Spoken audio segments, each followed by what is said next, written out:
നബിയേ, എന്റെ അടിമകൾ എന്നെ കുറിച്ച് ചോദിച്ചാൽ അല്ലാഹു പടച്ചതമ്പുരാനോട് പറഞ്ഞാൽ കേൾക്കുവോ? അല്ലാഹു ഞങ്ങളെ കേൾക്കുന്നുണ്ടോ നബിയെ? പടച്ചവനോട് ഞങ്ങൾ എങ്ങനെയാ പറയേണ്ടത്?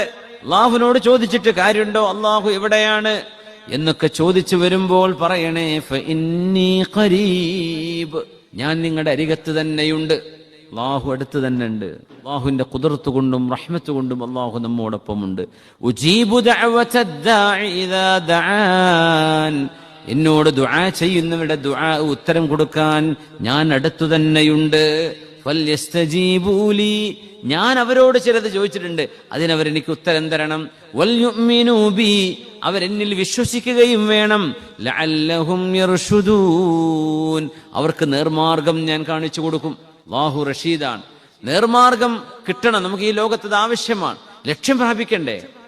നമ്മുടെ ലക്ഷ്യം അള്ളാഹുവിന്റെ തൃപ്തിയാണ്. നമ്മുടെ ലക്ഷ്യസ്ഥാനം ഇൻഷാ അള്ളാഹ് സ്വർഗമാണ്.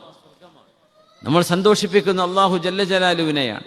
നമ്മുടെ മാതാപിതാക്കളെക്കാളും ആരെക്കാളും നമ്മളെ സ്നേഹിക്കുന്നത് അള്ളാഹുവാണ്.